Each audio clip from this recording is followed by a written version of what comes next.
In the mind of a submissive, subconsciously, there is a price. There is a price for integration.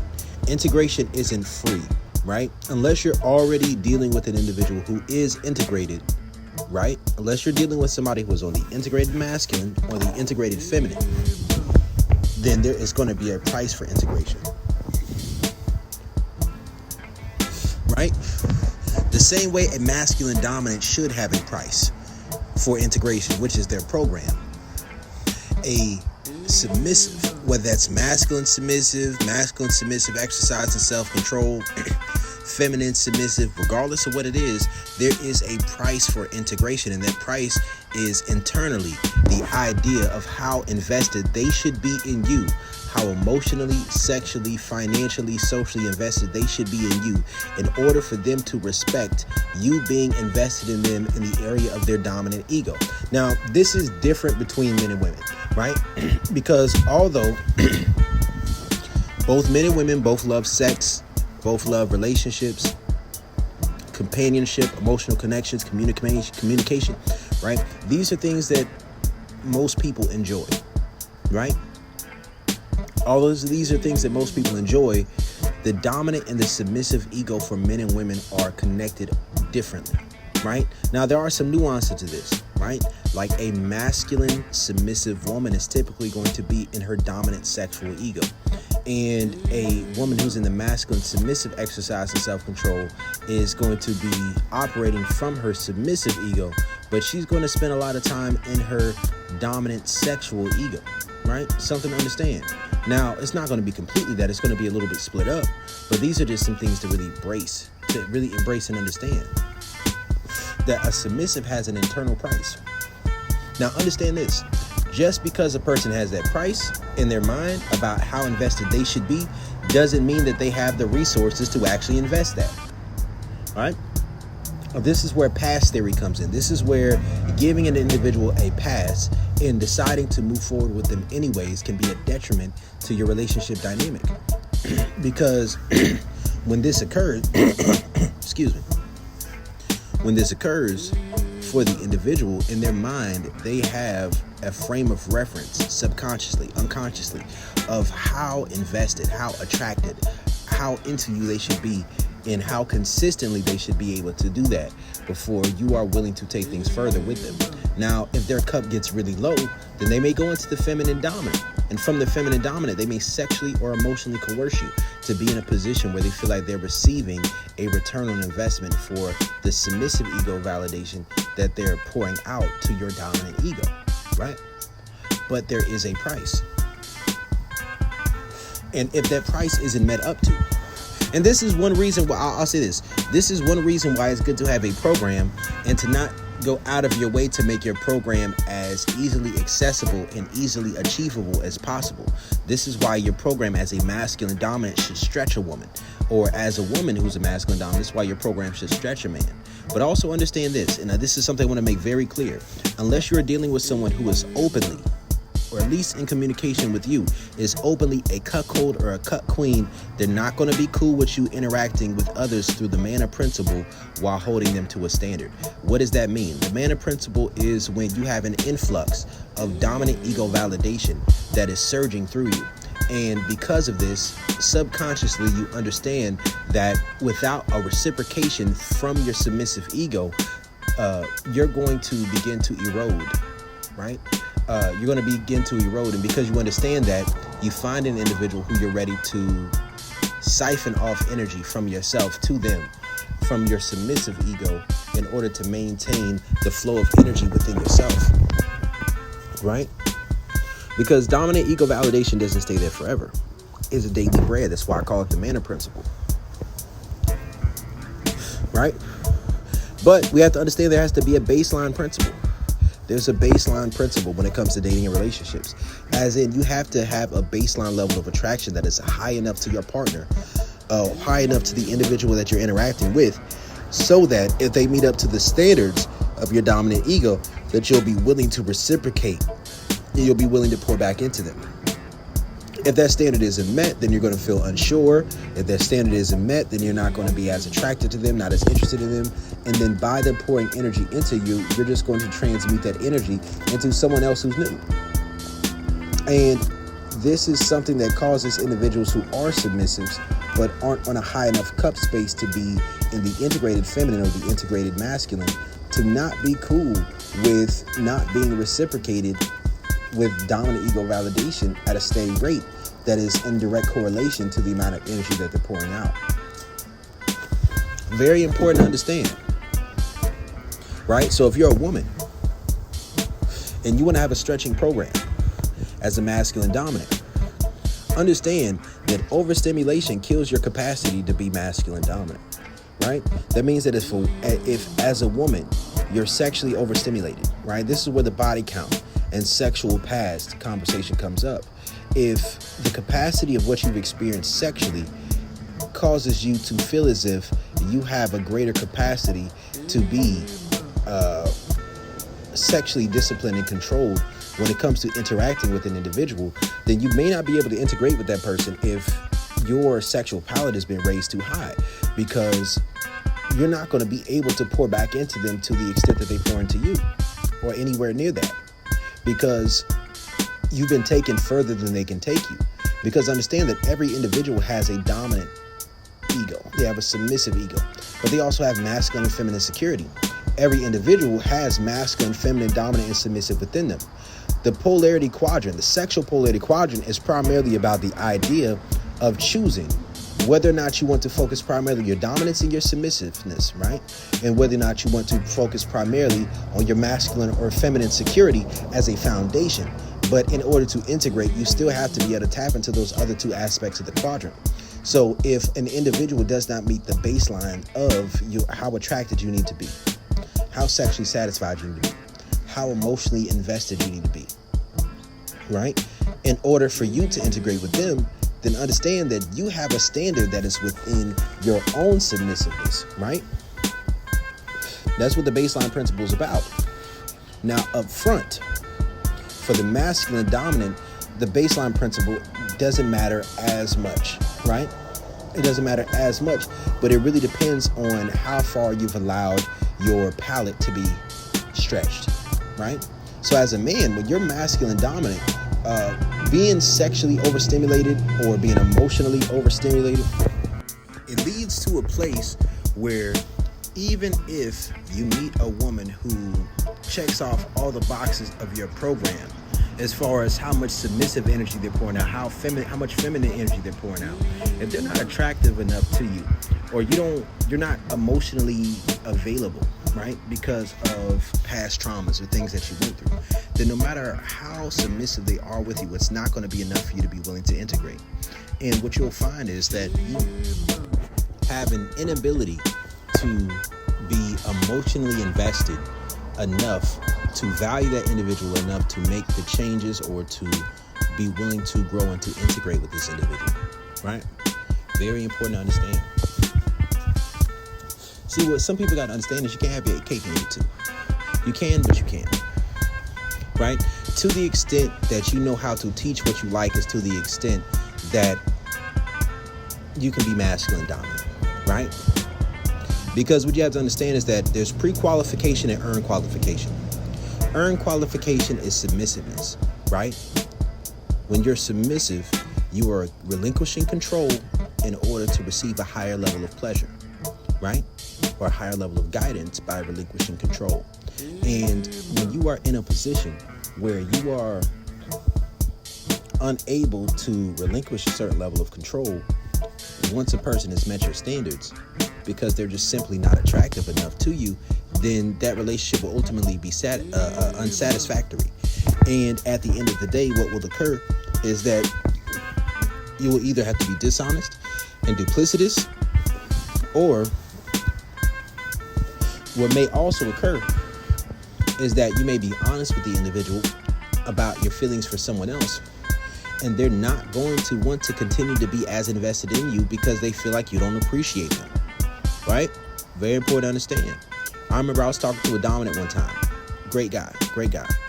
he's honest. He has cut queens. So he has at least one cut queen. That's a baby girl, some cut queens, some slaves. He has a house, right? This is what he does with his BDSM. It's a lifestyle for him. It's an everyday thing. But his most supportive and most submissive is one who is not attractive enough to him, doesn't have the youth and vitality that he would expect or require of a woman that meet his standards to be willing to integrate. So he may move with the idea that marriage isn't something that he wants. But I remember having a conversation with him. He said, he met this woman who was a submissive, but this submissive, he met her in more of a vanilla dating atmosphere, and he was willing to eat her pussy. Now, with his subs, he doesn't eat their pussies, right? Or they have to do a lot to earn it. Understand that in order to maintain your standards as a dominant when it comes to how you deal with your submissives, you can't be giving what your submissive has to earn to another individual and expect that to work out good, right? Without them having to put in the same amount of work, the same amount of effort, the same amount of energy, the same amount of effort in general, because it makes the individual feel as if you're disrespecting them unless they're a submissive on the level of a cuckold or a cuck queen, right? Understand that. So every submissive has an internal price, and this goes for both the dominant and the submissive. This also goes for the dominant as well. If you're a dominant, you have to be attracted enough to your partner in order to be willing to integrate with them if they actually do get on your program. But you just don't prioritize that too much up front. It really goes into your standards about what women do you approach, what women do you engage with, what women do you decide to deal with, right? So every submissive has an internal price. I remember one day I was having a conversation. I was in this BDSM group chat, and this one submissive who's mostly a brat, she was just talking about if she ever feels like she can seduce her dominant, right? Or she can get him to have an emotional reaction, which is what I call Delilah syndrome. That she will ultimately just lose interest, lose respect, lose attraction, and everything for that man. Now, the truth is this. It's really about the price that's internally set, right? One thing I always say is this. A man who is a war veteran, who receives a Medal of Honor out on the battlefield, right? He goes to a commencement ceremony for receiving a Medal of Honor for his acts of valor on the battlefield. This particular man, if he cries when he's receiving his Medal of Honor, thinking about his comrades who passed away on the battlefield, no one's going to look at him as weak. And if you see that man as weak for crying, you're weak. You're emotionally weak. You're a damaged individual. If you think an individual, like men have emotions as well, if you think that that individual should be stoic at all times, regardless of what's going on, you are the weak person. They're not weak, you are, right? But if you're a man who cries every time a woman doesn't text you or text you back, and you're just all up in your feelings, you're a bitch ass nigga, right? Let's keep it a buck, right? So you have to earn certain things, right? The thing to understand about the sexual fluidity quadrant, it's not that a person isn't a full person. It's more so a matter of you walk in your primary role. And once you walk in that frame, you walk in that primary role for a consistent enough period of time, you are taking in energy that you aren't putting out from the other person. And you allow this to influence your anima or your animus to the extent that when you are a feminine submissive and you're beginning to walk in your masculine energy, your dominant energy, this is something that is on point. This is something that is in line with the program of the dominant that's presented in front of you. And by doing this, you have your own mind, you have your own thoughts, you have your own ideas. And by allowing that program to resonate with your animus, you put yourself in a position to where rather than your masculine energy becoming animus possession that causes you to conflict and contradict the program that is presented to you, you are thinking of ways to follow that program, to be in alignment with that program, and then to increase and improve the quality of that program, right? And a man who is a dominant, who's experiencing a woman who does this, and this is something that the integrated feminine can do, right?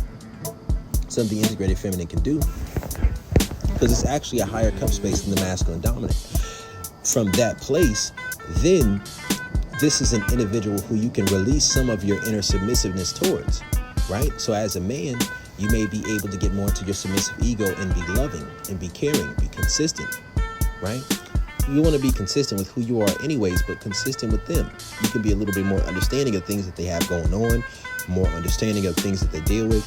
And from this place, this is an individual who you can become integrated with, like a long-term relationship and or marriage, right? When you are a masculine dominant as a man, and or let's say a man is feminine submissive, right? Now, it's very rare that you're going to find a true masculine dominant woman. That's typically what people talk about when they consider a unicorn, a woman who is not promiscuous, right?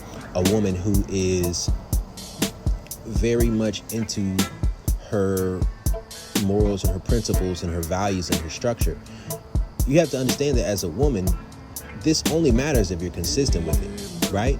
If you tell one man that you want to wait for marriage to have sex, but then you're still engaging in casual sex, then this corrupts every aspect of what you consider your masculine dominance, right?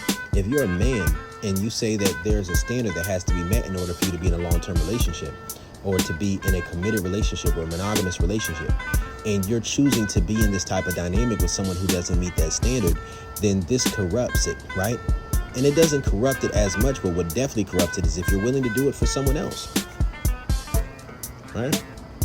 Because the masculine principles, the masculine structure and standards that come with masculine dominance are based around principles that you will stick to regardless of the person, right? Because being masculine is about being more concerned with the structure of the dynamic rather than the person that you're interacting with, which means that if you change the structure of your dynamic depending on the person that you're interacting with, when it comes to the foundational structure of how you would like to engage in dating and relationships, then a person who is meeting up to those standards or attempting to meet up to those standards while another person isn't and receiving the rewards of it, this denigrates your dominance.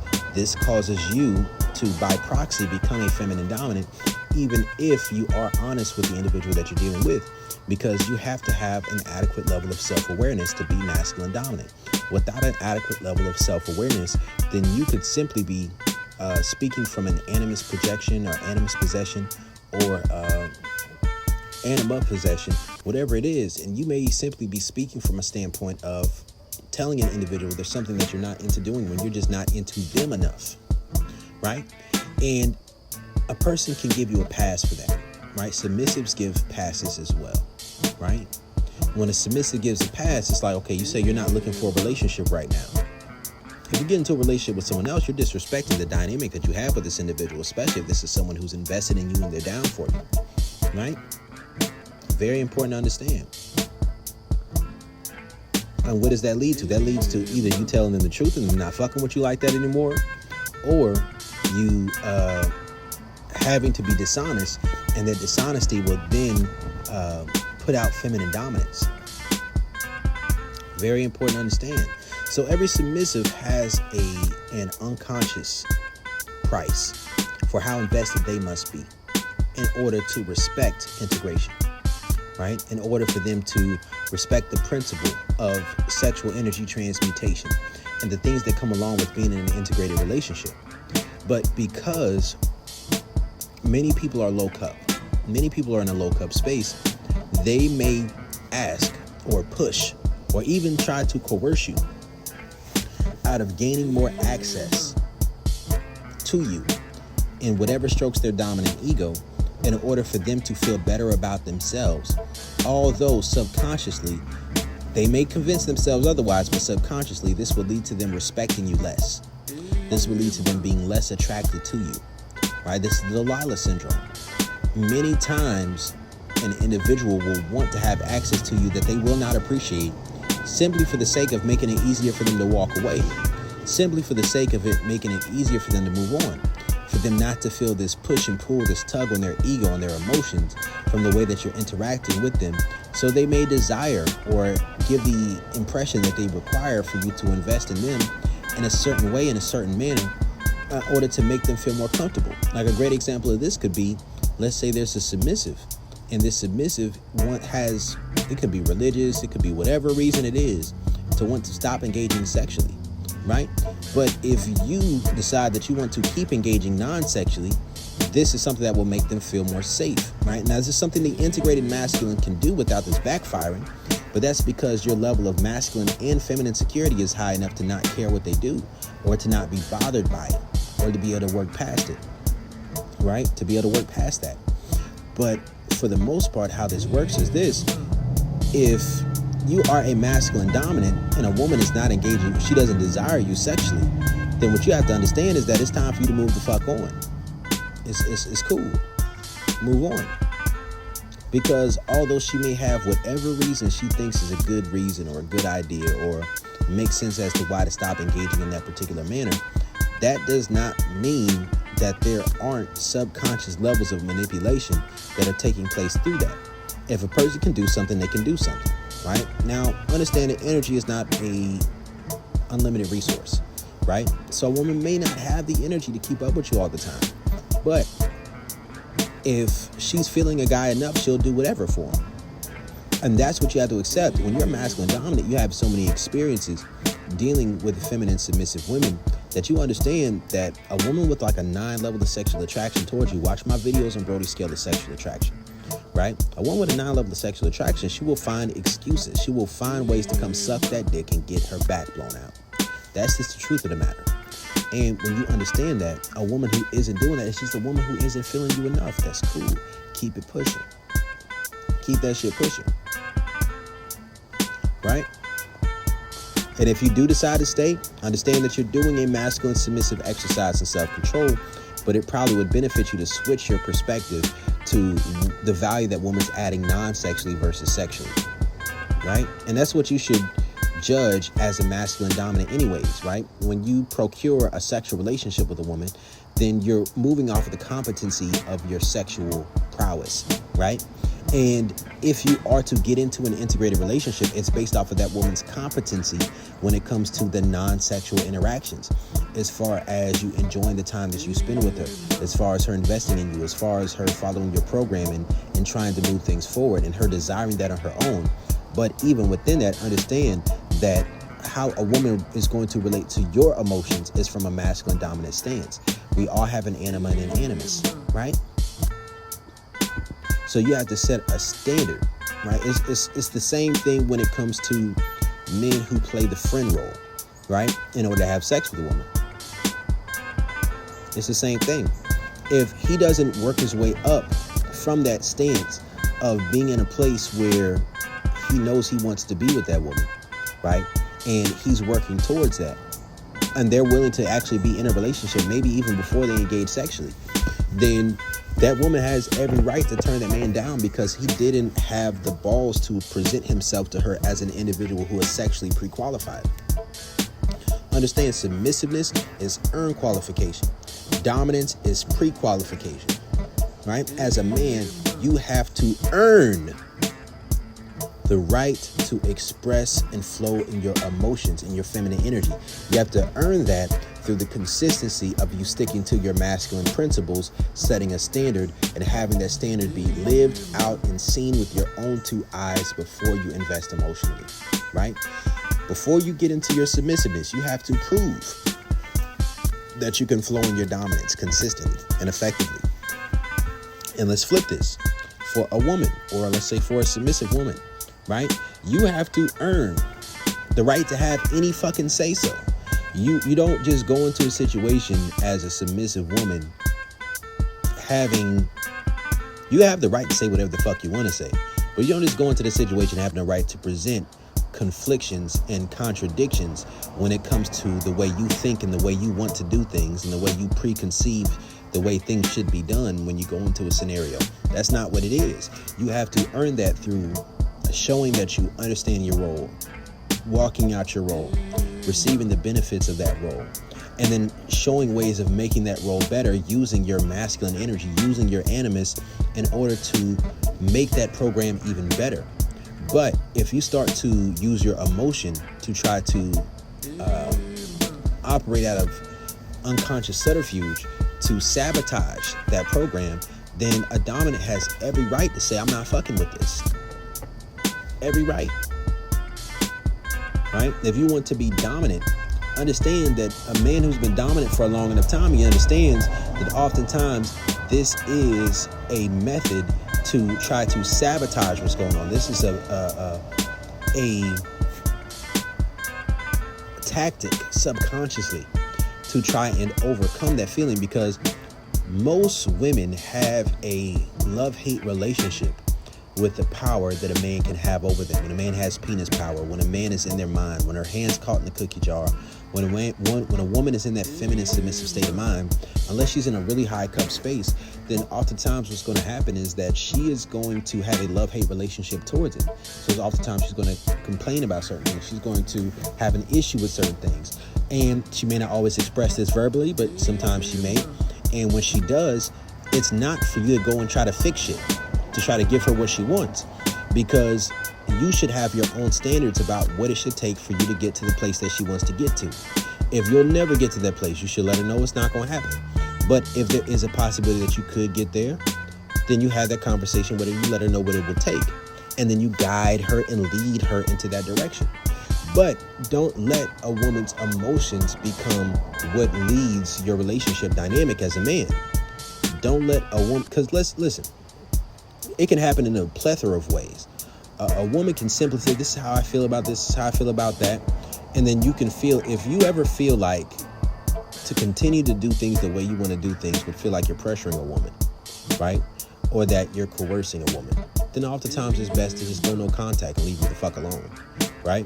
Because in order to operate out of dominant empathy, you're going to be opened up to feeling the woman's feelings and being able to empathize with her pleasure that she experiences in being submissive with you.